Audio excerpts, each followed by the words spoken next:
There's no doubt Haiti is still a long way from recovering from the earthquake, but the fact is life was already a struggle for most of the people living here before it hit. The quake has really just put Haiti into the headlines, and in the years since, it's stayed there.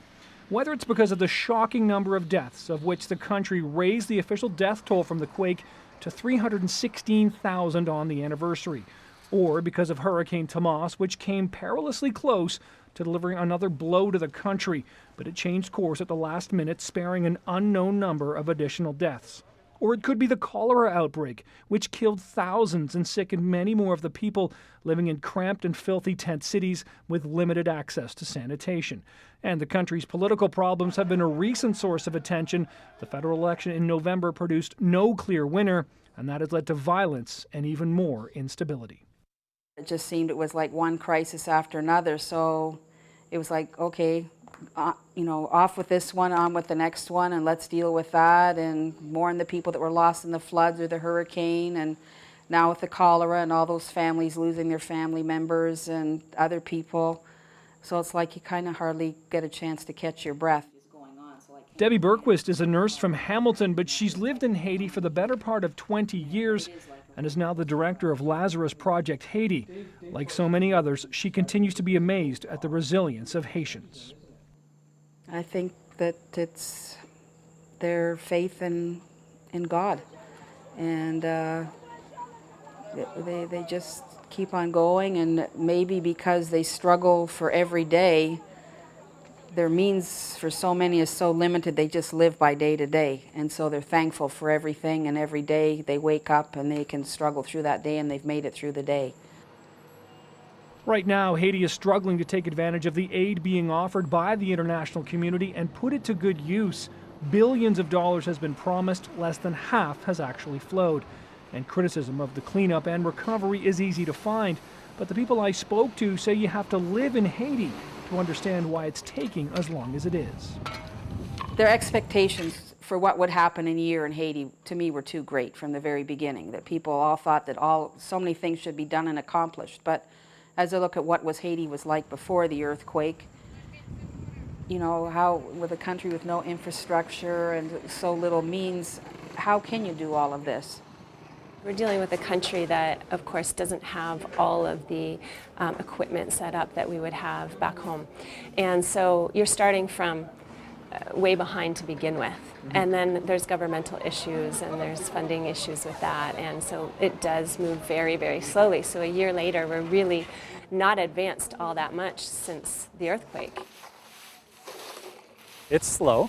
I'll grant that. It's not a fast job. The sheer volume of rubble that has to be removed is incredible.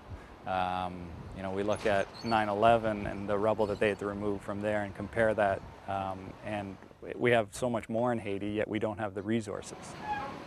But it's also easy to see where there have been improvements in a year. By comparison, the roads in and around Port-au-Prince are clear of rubble. Last year, huge piles of it filled the streets after buildings collapsed.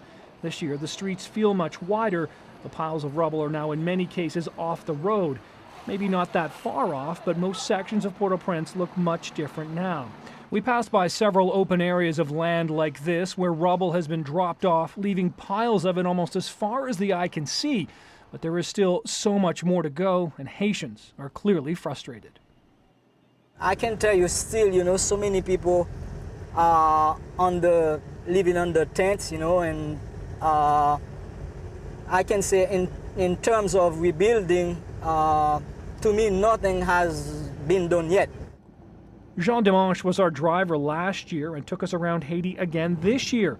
He's lived in Haiti for 49 years, and while he's experienced a lot of turmoil in his life, the past year has been the most difficult. I haven't seen the progress yet, but we are still hoping that the international community would come up with something.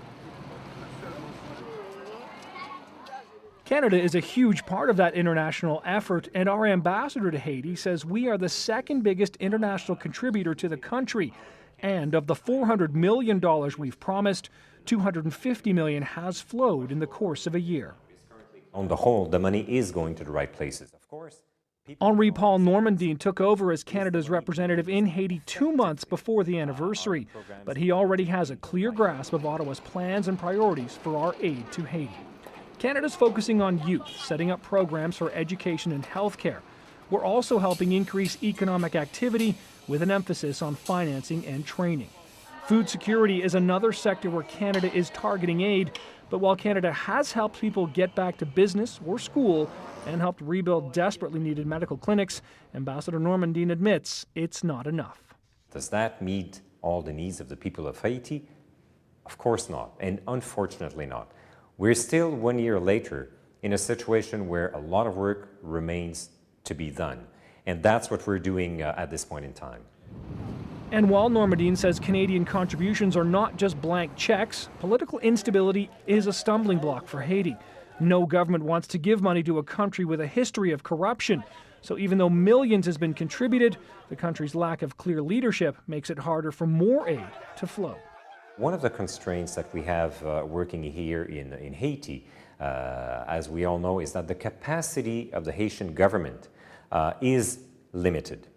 And of course, we come here as foreigners. We're here to provide assistance, but first and foremost, it is Haitians who, make this country on a day-to-day basis, and we need Haitian institutions to work with. Yet their capacity is limited. That's a very diplomatic way of describing the Haitian government, but ask someone who's been living in a tent city for the last year what they think of it, and you'll get a much more blunt answer. We met Carlos selling his art on the street in front of the presidential palace. He describes deplorable conditions at his camp and doesn't think the government cares at all about people like him living in the tent cities. This camp, the problem we have little girl, 19 years, who have sex or money to take care of themselves because their family have no job, they don't have no money to take care of them, And we are little men, 14, 16, sometimes they go out to robbing people, to stealing, to stealing because they can't find a job, their family have nothing to protect them. That's why we call the palace Devil's House. So in order to survive and provide for his family, Carlos paints a dark picture of the choices he had to make as a man and father. How are you managing? Okay, let me tell you something, in this country, we have two choices. If you men take gun to killing people, to robbing people, or you do something to survive. I don't take gun to killing people, but I can. But I don't want to do that, because I have 3 daughters, I make paint to survive. Curious to see where he paints and what it was like inside a tent city, we asked Carlos to show us where he lives. The walk into the tent city is unforgettable. Passing by one filthy home after another, catching brief glimpses of the extreme and impoverished conditions people are living in was disturbing. When we reach Carlos's home, he unlocks the padlock on a structure that's about the same size as a typical backyard shed. Before, I used to be sleeping in the street, right after the earthquake. But a group of missionaries come from Canada. They come here to give everybody $50, and we use that money to buy just like wood, things like this to rebuild our house. And then I got my. All that's inside his house is a bed and a bucket, and his bed is not a bed by any standard in North America. You got some cardboard. You got a couple of blankets. Some rocks holding it up. And to sleep here. And some kind of a pillow. What's your pillow look like? Right. From a car. From a car. Yeah, exactly. Yeah. Unbelievable. Unbelievable, yeah. Their life is worse. When do you think, do you have hope that you're going to be out of here in a year, 2 years? What do you think? But I don't have no hope. I tell you this, I don't have no hope. The government don't care about us. But Carlos and other Haitians know the international community cares. They're all aware of the billions in financial aid promised by other countries. The concern is that it will just end up enriching political leaders instead of the people it's meant for. Despite the worries, life goes on. It has to, even with so much still to be done here. Signs of the scars from last year's earthquake are still very easy to find under this crushed pile of what was probably once some sort of auto yard or garage. There's the remains of some sort of red Toyota truck. It's still well underneath this pile of debris, and the piles continue. But again, they're kind of pushed off the sides of the road, but there's still here mounds of them surrounded by fallen construction and fallen buildings. These are the bad piles of the debris that they're trying to get rid of. But this pile right here, this is a sign of reconstruction, a good pile of debris. And there are plenty of examples where you can see work being done, where money is being spent, and where improvements are being made. This crew is working on a new sidewalk after the original was ruined in the quake. The men work with their hands at their own pace under the hot sun. These men are shaded from the sun, sanding the roof of a gas station, getting it ready to reopen. Everywhere you look in Port-au-Prince, there are signs of reconstruction, which is much different than a year ago when so much of the area was more like a reclamation project and scrapyard, where people were trying to salvage whatever they could from the ruins. But if you're not careful now, in some parts of Port-au-Prince, you can be killed trying to grab pieces of scrap metal from the remaining debris. That's why a pair of security guards are now patrolling the grounds of the cathedral carrying shotguns. They're friendly enough that I tried to strike up a conversation with them, but my Creole is about as good as their English, so the only explanation I had about the need for security was from one of the Haitian men we met inside the cathedral, who told me people have been shot trying to steal from there.